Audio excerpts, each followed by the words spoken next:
के चरणों प्रणाम करती हूँ, मेरी प्रणाम स्वीकार हो। ये गुरु स्तर पर बैठा हुए सभी गुरु बहनों का चरणों प्रणाम करती हूँ, मेरी प्रणाम स्वीकार हो। जहाँ तक मेरी आवाज जा रही है, सभी माता पिता भाई बहन संगे संबंधियों गाँव वासियों सभी के चरणों प्रणाम करती हूँ, मेरी प्रणाम स्वीकार हो। आइए भगवान शिव को अपना गुरु बनाए। शिव जगत गुरु है, जन जन के गुरु है, देव आदि देव महादेव है। ये गुरुओं के गुरु है, परम गुरु है। कहा जाता है कि गुरु यानी गुरु का अर्थ क्या होता है? गुरु का अर्थ यही होता है कि गुरु माने अंधकार, रू माने प्रकाश। यानी गुरु अंधकार की ओर से प्रकाश की ओर ले जाने की कार्य करते हैं, उसे गुरु कहा जाता है। क्या बात है। इस संसार में बहुत से गुरु हैं, लेकिन गुरु 3 प्रकार के होते हैं, साधारण गुरु, सदगुरु और जगत गुरु।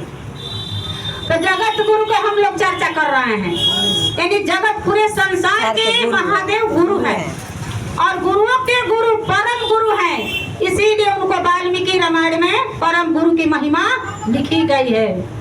आज भी रामचरितमानस में तुलसीदास जी लिखते हैं, उन्होंने लिख दिए हैं गुरु के श्लोक कि तुम त्रिभुवन गुरु वेद बखाना, तुम त्रिभुवन गुरु वेद बखाना, आन जी पावर क्या जाना।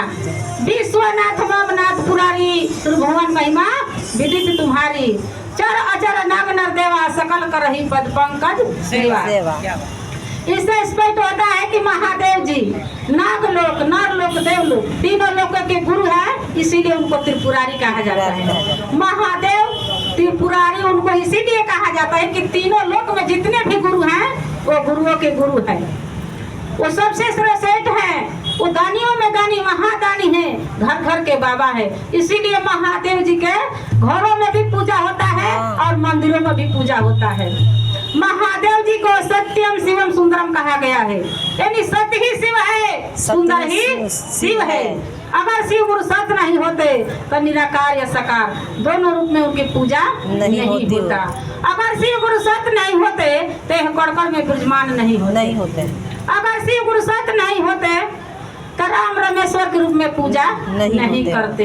अगर शिव गुरु सुंदर नहीं होते तो पार्वती मैया पति रूप में पाने के लिए इतने कठोर तपस्या न करते। इसीलिए सभी बातें जो है शिव गुरु पर लागू होती हैं कि शिव आदि काल से गुरु की सत्ता पर स्वयं विराजमान है और महादेव इतना वो महान है कि उनके चरणों में जो भी जाता है भक्त जन, महादेव सबको दया करते हैं। उनको इसीलिए उनको दयावान कहा गया है। दानियों में दानी है, महादानी है। तो चरण पकड़ना है तो महादेव के पकड़ लीजिए, क्योंकि आप यहाँ से चले जाएंगे धरती छोड़ देंगे, लेकिन महादेव उनको अमरनाथ कहा गया है, यानी नाथों के नाथ, तो सबको नाथ है। तो क्या देर कर रहे हैं मेरी माँ बहन, महादेव को चरण पकड़िए गुरु रूप में। यानी गुरु बिना ज्ञान, ज्ञान बिना भक्ति, ब्रह्म स्वरूप गुरु की शक्ति, बिना गुरु को ज्ञान नहीं मिलता है। और गुरु बनाना है तो शिव को अपना गुरु बना लीजिए, जैसे अपने पति को, अपना बेटा को, अपने घर को हम लोग इतना सजा कर रखते हैं, इतना प्रेम से उनको श्रद्धा देते हैं, उसी तरह महादेव का एक प्रेम बढ़ाने का प्रयास करेंगे हम लोग, तभी हम लोगों का जीवन में ये अभिलाषा जो है वो पूर्ण होगा। क्योंकि महादेव देने वाले हैं, लेने वाले नहीं। मांगो उसी से, देते खुशी से, कहे ना किसी से। महादेव किसी से कहते नहीं है, वो देते हैं। तो इसीलिए माँ बहन महादेव को गुरु मान करके 3 सूत्र के पालन करना है। दया, चर्चा, नमः शिवाय, यही से अपनी वाणी को विराम करते हैं।